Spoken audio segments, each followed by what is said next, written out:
하나님의 말씀은 요한복음 13장 3절부터 11절까지를 교독하시겠습니다. 저녁 먹는 중 예수는 아버지께서 모든 것을 자기 손에 맡기신 것과 또 자기가 하나님께로부터 오셨다가 하나님께로 돌아가실 것을 아시고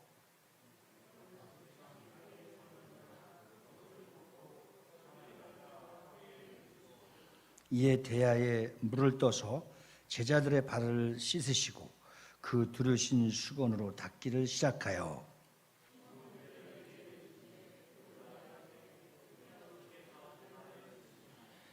예수께서 대답하여 이르시되 내가 하는 것을 내가 지금은 알지 못하나 이후에는 알리라.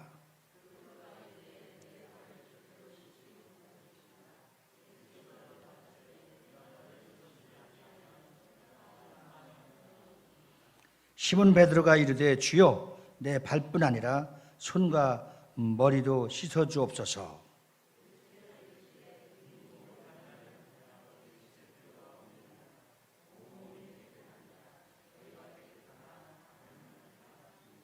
같이요. 이는 자기를 팔 자가 누구인지 그러므로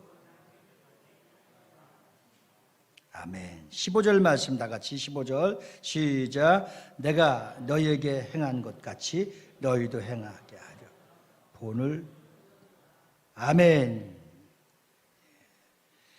우리 한번 옆 사람하고 그렇게 한번 인사하십시다. 섬김은 예수님의 성품을 담는 것입니다. 시작. 섬김은 예수님의 성품을 이것이 섬김입니다. 믿으시면 아멘. 예수님의 제자들과 마지막 식사를 여기에 기록된 바로 저녁 시간이었습니다.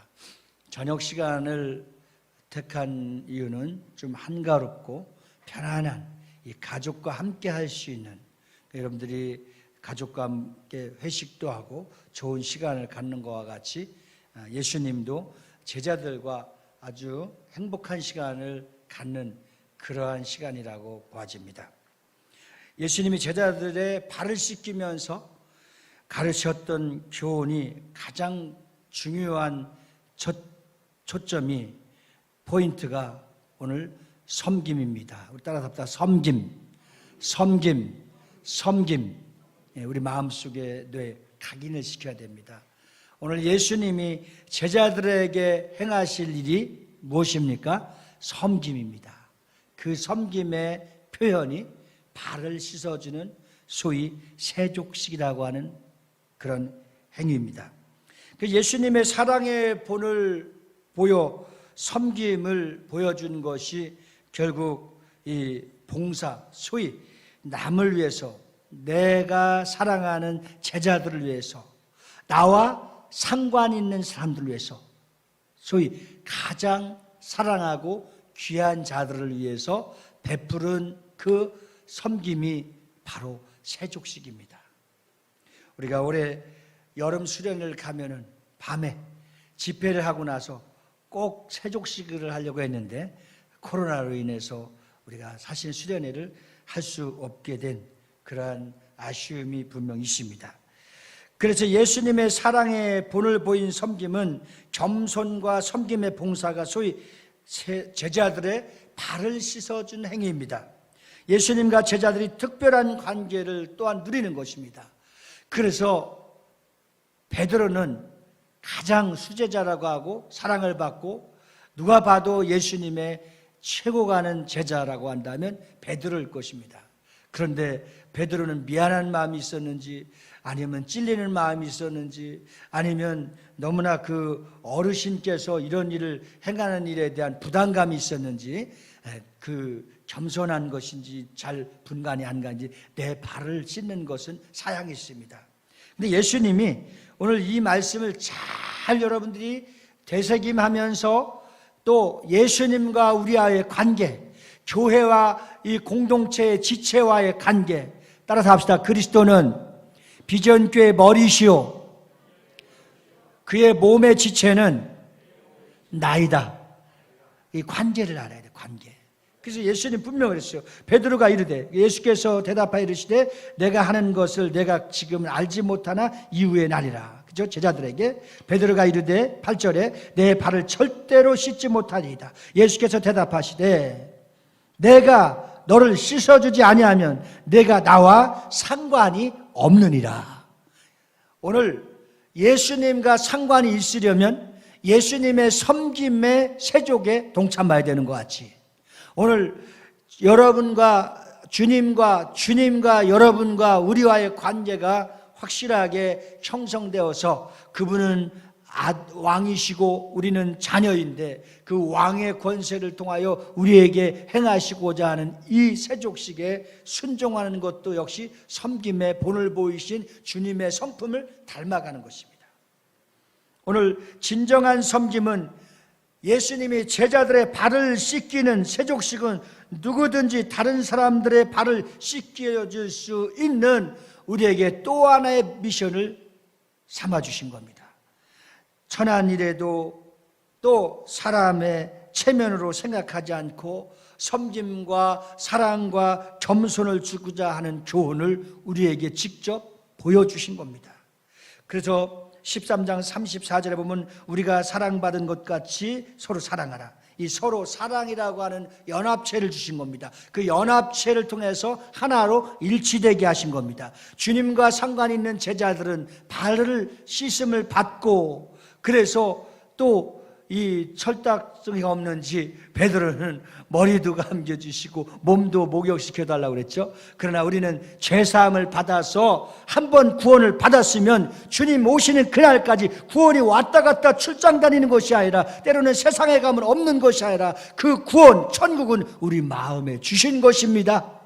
그래서 이제 한번 구원받은 사람은 계속해서 충만함을 받고 충족함을 받고 위에로부터 공급함을 받는 거와 같이 우리 계속해서 성령 충만을 받아서 그 능력을 누릴 수 있듯이 우리는 이제 발은 세상에 가고 땅을 밟을 때마다 더러워질 수 있으니 항상 발을 씻는 것과 같이 영적인 의미가 깊은 것입니다. 이 섬김의 행위가 끊임없이 죄는 사함받아서 구원받고 천국 가는 그날까지 흔들리지 않지만, 그러나 우리의 죄는 항상 회개를 통하여서 또 삶의 또 씻음을 통해서 우리가 깨끗함을 받듯이 우리는 주께서 비전교회 공동체를 사랑한 것 같이 너희도 서로 사랑하라는 것은 발을 씻어주는 것과 같이 섬김의 공동체는 주님 오시는 그날까지 어떠한 천한 일까지도 다 참여해서 주님의 봉사와 내 이웃을 내 몸과 같이 사랑하라 하시는 것처럼 가장 큰 계명이 하나님을 사랑하고 이웃을 사랑하는 그 동참하는 행위에 하나님의 사랑을 본받을 수 있는 여러분들이 다 되어지기를 주님의 이름으로 축원합니다. 오늘 복음서에 보면 예수님이 이 땅에 오신 목적을 정확하게 설명하고 있습니다. 그래서 오늘 본문 말씀 이전에 또 다른 이제 누가복음이나 마가복음에도 비슷한 말씀이, 이런 대목이 두 가지 큰 목적을 발견합니다. 하나는 구원이고 또 하나는 섬김입니다. 그래서 누가복음 19장 10절에 보면은 인자가 온 것은, 예수께서 이 땅에 오신 것은 잃어버린 자를 찾아 구원하려 함이니라. 예수님이 이 땅에 오신 것은 여러분들의 영혼을 구원시켜 주시기 위해서 오심을 믿으시면 크게 확신을 갖고 아멘 합시다. 아멘이십니까? 자, 그리고 마가복음 10장 45절에는 인자가 온 것은 섬김을 받으려 함이 아니라 도리어 섬기려 하고 자기 목숨을 많은 사람의 대속물로 주려 함이니라. 아멘이십니까? 그러면 섬김은 죽기까지, 십자가의 대속물로 죽기까지, 그래서 그분은 이 땅에 오셔서 십자가의 대속물로 죽으시고 뭐를 확증했습니까? 그리스도의 사랑을 확증한 바 되신 겁니다. 믿으십니까? 자기 목숨을 많은 사람들에게 대속물로 주시기 위해서. 이 두 구절에 예수 그리스도의 오심이 분명한 목적이 드러나고 있습니다. 구원하고 섬기는 일입니다. 예수님이 오신 목적이 어떤 목적이라고요? 구원하고 섬기려고. 다시 한번 예수님이 이 땅에 오신 목적은 구원하고 섬기려고. 누구를? 나를. 이것을 주님과 나와의 관계가 생각만 해도 우리는 얼마나 기쁘고 감사하고 고마운 일입니까? 오늘 우리가 예수 그리스도를 만난 그를 따르는 이 제자가 되었다는 사실은 우리가 할 일이 또한 두 가지가 바로 있는 것입니다. 그것은 잃어버린 영혼을 구원하기 위해서 전도하는 일, 그리고 예수 그리스도의 본을 따라 섬기는 일, 이렇게 정확하게 우리에게 미션을 주고 있잖아요. 그래서 우리는 영혼을 사랑하되 어떻게 사랑하느냐? 내 몸과 같이 사랑하라. 그리고 이웃을 어떻게 사랑하라고 그랬습니까? 그 영혼을 사랑해서 예수님 앞으로 인도하는 겁니다. 그래서 이것을 바로 우리는 하나의 명령을 받았는데, 이 명령은 해도 되고 안 해도 되는 것이 아니라 무조건 순종해야 되는데, 주님께로 받은 그 가장 큰 위대한 명령이 무엇입니까? 바로 전도의 명령에 순종할 수 있는 우리가 되길 예수님을 축원합니다. 그리고 이 전도의 명령에 대한 순종이 후자는 뭐냐? 사랑의 명령 대한 순종의 명령, 이것이 뭐냐? 섬기는 겁니다. 본문에 예수님이 제자들의 발을 씻기시면서 그 모습을 보여주는 유명한 대목입니다. 그런데 이 사건의 말미의 말씀을 주목해야 될 필요가 꼭 있다는 사실입니다. 요한복음 13장 15절 말씀에 내가 너희에게 행한 것 같이 너희도 행하게 하려 하여 본을 보였노라. 예수님의 본을 본받는 것이 뭐라고 그랬습니까? 섬기는 거라고 그랬습니다. 무슨 본입니까? 섬김의 본입니다. 그렇다면 이 섬김의 본은 왜 중요한가에 대하여서 우리가 오늘 이 시간에 함께 은혜를 받고자 합니다. 첫째는 사랑을 보이신 섬김입니다. 유월절 전에 예수께서 자기가 세상을 떠나 아버지께로 돌아가실 때가 이런 줄 아시고 세상에 있는 자기 사람들을 사랑하시되 끝까지 사랑하시니라. 요한복음 13장 1절 말씀에 예수님은 우리를 사랑하시되 언제까지 사랑하신다고요? 끝까지. 여러분들을 예수님이 사랑하시되 책임져 주시되 언제까지? 끝까지. 그 끝이라고 하는 것을 이렇게 표현합니다. 영원토록. 그래서 시편 기자는 우리가 주님을 찬양하되 어떻게 찬양하냐? 영원토록 찬양하라. 영영 세세토록 찬양하라. 그 사랑의 은혜를 잊지 않는 것이 바로 우리 하나님 여호와 하나님을 사랑하고 찬양하는 것이 우리의 거룩한 입술, 감사의 입술, 변화된 입술이 찬양하는 것입니다. 우리 믿음의 척도를 어떻게 계산할 수 있을까요? 우리 입술만 열면 그의 구원에 감사하고 그의 선하심에 감사하고 그의 간섭하심과 사랑에 감사할 수 있는 거룩하고 신령한 찬양의 입술이 되어지기를 예수님으로 축원합니다. 이번 주에 우리 비전교회 가족들이 공동체가 다 변하는 것이 하나 있다고 한다면 입술만 열면 감사하고 찬양할 수 있는 은혜가 있기를 예수님으로 축복합니다. 그래서 예수님의 사랑의 표현은 제자들에 대한 발을 씻김으로 나타납니다. 사랑은 추상명사가 아닙니다. 주님이 기대하시는 사랑, 그것은 바로 섬김으로 나타난 것입니다. 그리고 이 발 씻김의 섬김 후 이 장을 마지막 부분에 예수님은 제자들을 향하여서 이 다락방 강화가 시작됩니다. 가장 중요한 설교입니다.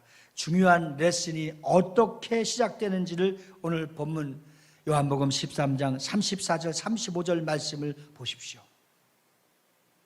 다 같이 함께 읽겠습니다. 시작. 새 계명을 너희에게 주노니 서로 사랑하라.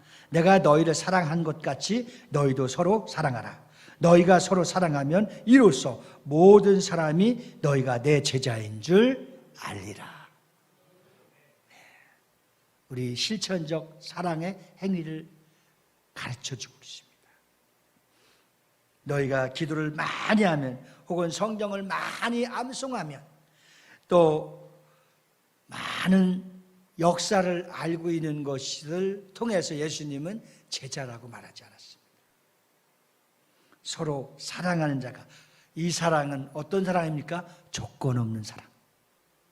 그래서 우리는 참 위대한 한 학자가 있는데, 프랜시스 쉐퍼라고 하는 박사가 있는데, 사랑은 바로 그리스도의 제자 된 배지라고 했습니다. 주님은 우리에게 사랑한다고 제안한 것이 아니라 명령하신 것입니다. 그 명령의 배지가 우리가 여기에 무엇을 상징하듯이 섬김으로, 사랑으로 우리 얼굴에 그리스도의 사랑이 써 있어야 되는 것입니다. 사람은 가장 서로 얼굴을 마주치고 눈을 마주칠 때 느끼는 것이 저 사람이 날 미워하는가, 사랑하는가, 관심을 갖고 있는가, 무엇인가 나에게 주고자 하는 메시지가 있는 것을 누구나 알게 됩니다. 짐승도 알게 됩니다. 강아지도 알게 됩니다. 닭도 알게 됩니다. 소도 알게 됩니다. 주인이 무엇을 가져와서 나를 줄 것인지 안 줄 것인가 알고 있듯이 그리스도의 사랑을 본받고 섬김의 사랑이 충만해 있으면 그 얼굴과 입술의 증언을 통해서 모든 사람을 만나면 저분이 나에게 무엇인가를 던져주고 싶은 것이 있는데 그 던져주고 싶은 것이 무엇일까 하는 모든 사람들의 관심을 갖고 경청을 하고 있다고 합니다. 그런데 그리스도의 사랑이 준비되지 않고 섬김의 은혜가 내 마음속에 있지 않으면 누구에게 줄 수가 없는 것입니다. 그리스도의 섬김이 오늘 이 레슨 요한복음 바로 13장 34절 35절에 새 계명을 너희에게 주노니 서로 사랑하라. 내가 너희를 사랑하는 것 같이 너희도 서로 사랑하라. 너희가 서로 사랑하면 이로써 모든 사람이 너희가 내 제자인 줄 알미라. 오늘 비전교회를 향하신 그리스도의 사랑은 우리 안에 갖고 있는 이 말씀의 구원의 메시지가 모든 세상 사람들을 향하여, 이웃을 향하여, 가정을 향하여, 친구를 향하여, 캠퍼스를 향하여, 직장을 향하여, 사업장을 향하여, 이웃을 향하여 가는 곳마다 그리스도의 섬김의 사랑이 배어 있어서 주지 않으면 견딜 수 없는 하나님의 사랑을 풍성하게 듬뿍 받고 그 사랑을 전달할 수 있는 참 제자가 비전교회 성도들이 되기를 소망합니다. 주님도 또한 그렇게 되기를 우리를 축복하시고 더 큰 하나님의 위대한 사랑을 예비하시고 준비해 주신 줄 믿습니다. 오늘 두 번째 섬김은 희생의 섬김입니다. 예수님은 저녁 잡수시던 자리에서 일어나 겉옷을 이제 벗으셨다고 그랬잖아요. 겉옷을 벗으시고 그리고 대야에다가 물을 이제 떠오신 후에 허리에 수건을 차시고 무릎을 꿇은 채 이 겸손의 가장 겸손의 낮은 자의 섬김의 제사 바로 자세가 이 모습입니다. 한 사람 한 사람 발을 닦아주셨습니다. 그는 섬기기 위해 자존심을 다 내려놓고 바로 그 시간에 수건을 그리고 땀 흘리면서 희생하셨습니다. 그것은 하나님이신 예수님이 이 땅에 오셔서 자기를 잘 사랑하는 자에게, 자기를 가장 관심 있고 사랑하는 자에게 끝까지 책임져 주시면서 마음을 비우면서 섬겨주신 겁니다. 바울 사도의 그리스도의 삶에 대하여서는 이렇게 증언하고 있습니다. 빌립보서 2장 6절 8절에 보면 그는 근본 하나님의 본체시나 하나님과 동등됨을 취할 것으로 여기지 아니하시고 오히려 자기를 비워 종의 형체를 가지사 사람들과 같이 되셨고 사람의 모양으로 나타나사 자기를 낮추시고 죽기까지 복종하셨으니 곧 십자가에 죽으심이라. 하나님이신 예수 그리스도께서 물을, 피를, 땀을 다 흘리시고 바로 십자가의 대속물의 희생, 십자가의 틀에 희생을 다 하셔서 하나님의 종이 되셨다는 것입니다. 종이 되시기 위해서 자신을 다 비우시고 낮추신 겁니다. 그리고 마지막 어떤 겁니까? 죽으셨다는 것입니다. 목숨을 바쳐서 섬기셨다는 것입니다.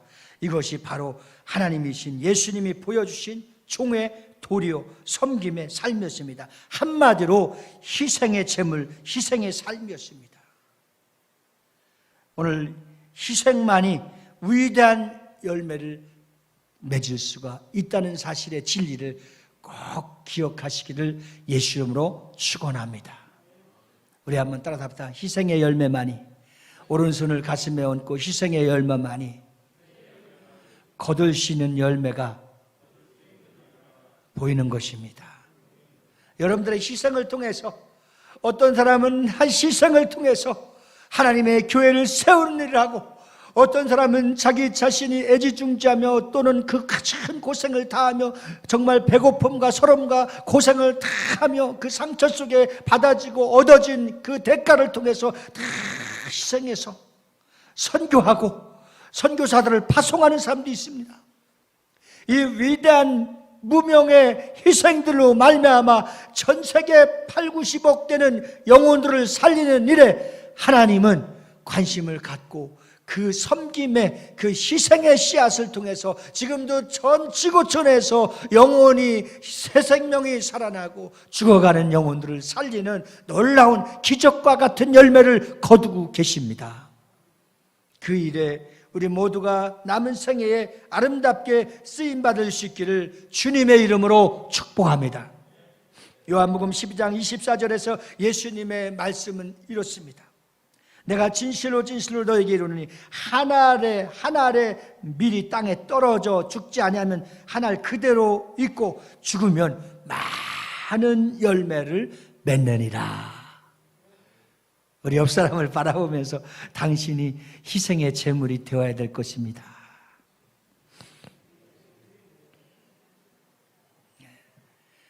그런가 하면 다른 생각을 갖고 너나 뒤져. 희생은 하나의 미랄이 되어 땅에 죽는 겁니다.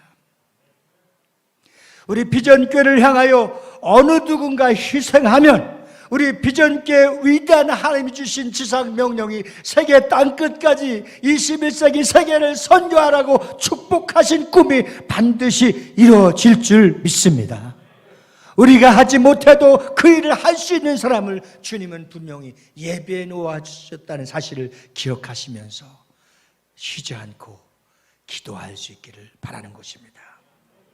우리는 예수님처럼, 그래서 내가 너희에게 행한 것 같이 너희도 행하게 하려 하여 본을 보여노라. 우리는 예수님처럼 십자가의 목숨을 내놓는 희생을 하지 못한다 할지라도 우리는 참으로 영혼을 위해서, 주님이 피값을 세운 교회를 위해서 마음껏 군부대에 가서, 시에라온에 가서, 그 캄보디아에 가서, 괌에 가서, 또 이제 베트남과 태국에 가서 우리가 동역하고 있는 선교사들이 참 많습니다.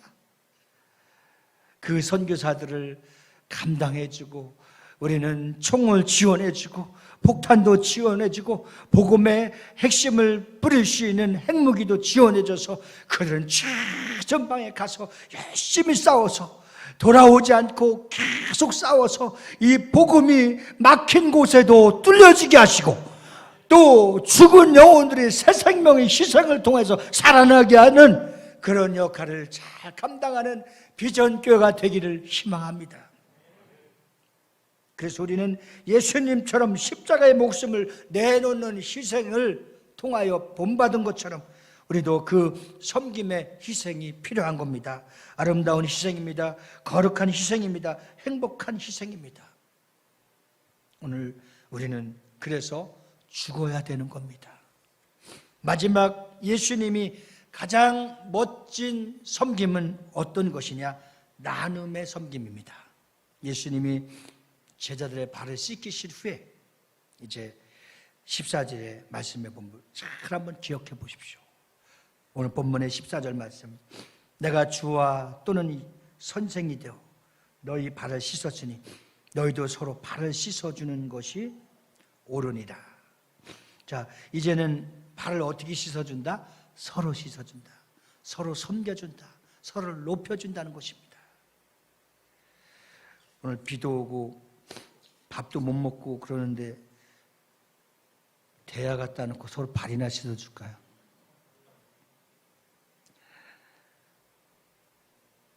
서로 씻겨준다는 것, 이것을 다른 말로 표현하냐면 서로 나눠준다는 거예요. 나눔. 여러분 살아보면서 가장 기쁠 때가 언제입니까? 형제나 권사님이나 집사님 서로 냉면이라도 섬겨주고 돈가스라도 섬겨주고 서로 식사를 섬겨주고 서로 그 아이스크림이라도 하나 섬겨주면 그게 참 마음이 열려지고 참 고마움을 느껴지지 않습니까?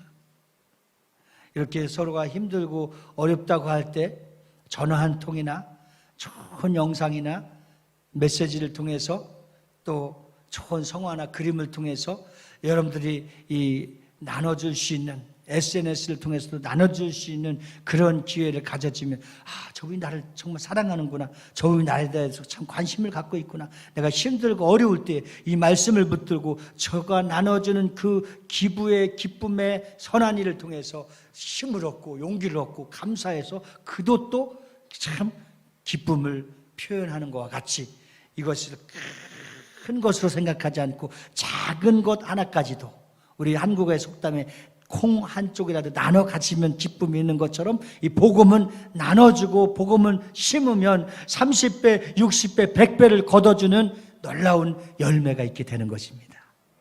이러한 열매가 우리 작은 손길의 섬김을 통해서 나타날 수 있기를 주님의 이름으로 축원합니다. 오늘 우리는 특별하게 어려움을 당하거나 IMF보다도 코로나19를 통해서 사실 더 나빠진 사람 없습니다. 왜? 여러분들이 외국을 나갈 수 있는 기회가 있는데 안 나갔으면 그 돈이 모아진 것입니다.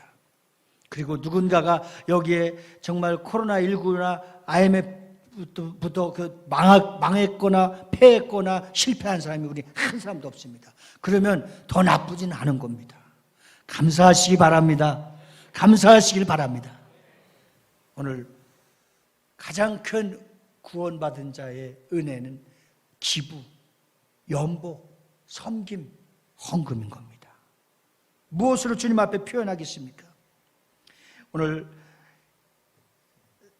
전도서 4장 11절에 보면 또 두 사람이 함께 누우면 따뜻하거니와 한 사람이면 어찌 따뜻하랴.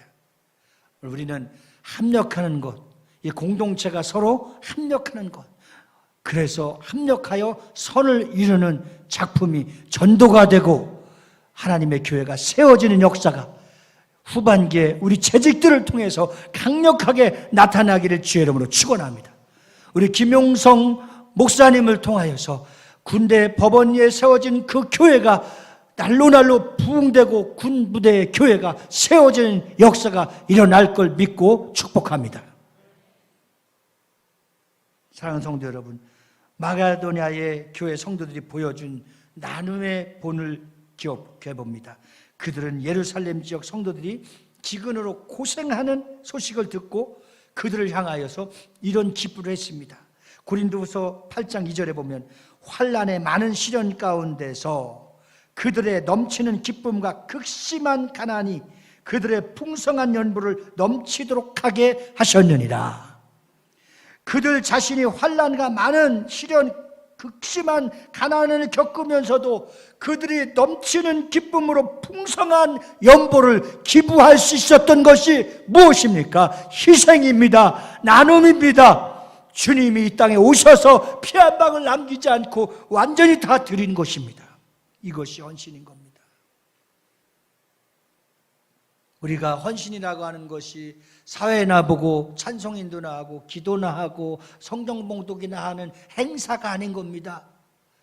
우리는 이 헌신이라고 하는 것은 무엇인가 기념할 만한 일을 만들어지는 작품이 있어야 됩니다. 제가 여러분들에게 그렇게 한 가지만 부탁해 보겠습니다.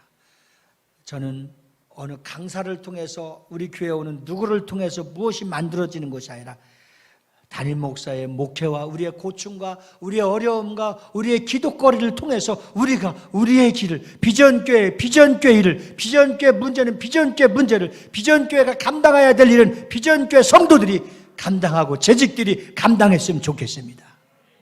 우리가 1층과 3층에 좀 나쁜 이웃을 만나서 참 가중되는 그 이행금, 강제 이행금을 내야 됩니다. 근데 참 다행히 작년하고 올해는 좀 낮아졌습니다. 계속 낮아진다면 감사했는지 잘 모르겠습니다. 그 컨테이너를 계획했었는데 우리 교회는 컨테이너를 놓을 수 없다는 판정이 구청에서 통보를 받았습니다. 그러니까 어떻게 보면 써야 되는 상황이고, 한 권사님 너무 마음이 아파갖고 고생하고 저 좁은 곳에서 고생하는데 저것을 철거해버리면은 이 더울 때 추울 때 어떻게 하느냐고 권사님은 한 부분을 책임지기로 했습니다. 이제 남은 부분이 위에 350만 원입니다. 이것을 우리 재직들이 10만 원씩 십시일반해서 계속해서 뭡니까 이 강제 이 채무 이것 때문에 날라오는 것이 기분이 좋지 않습니다. 그래서 우리는 이번 헌신 예배를 통해서 이런 한 부분이 7월 마지막까지니까 7월 말까지 우리 재정부에서 감당해왔고, 이거 하나의 짐을 덜면 목회의 짐도, 우리 교회 재정의 짐도, 우리 교회 문제도 서로 짐을 나눠지면 행복해질 수 있고 기쁠 수 있습니다. 그래서 우리 모두가 이렇게 환난과 가난함과 극심한 고통 중에서도 이 마게도니아 성도들이 보여준 나눔의 본을, 그 모교회와 같은 예루살렘 교회 어려움의 소식을 듣고 우리도 가난하고 우리도 힘들고 환난 중에 있음에도 불구하고 그럼에도 천 성도들이 기부의 나눔을 통하여서 그 어려움을 꺼나갈 수 있는 은혜를 입은 것처럼 오늘 2020년도 재직 헌신 예배를 통해서 우리 전 재직이 그런 한 모범의 본을 보여서 교회가 지고 있고 목회자가 지고 있는 짐을 함께 나눌 수 있는 은혜가 있었으면 참 좋겠습니다. 오늘 여러분 모두가 정말 하나님의 거룩한 은혜가 우리의 모든 성도들이 하나님의 뜻 가운데, 하나님의 사랑 가운데, 은혜 가운데 나누어져서 남을 도와주고 나서도, 기부하고 나서도, 연보하고 나서도, 헌금하고 나서도 내 마음이 더 큰 기쁨이 있는 그러한 은혜가 있기를 주님의 이름으로 축원합니다.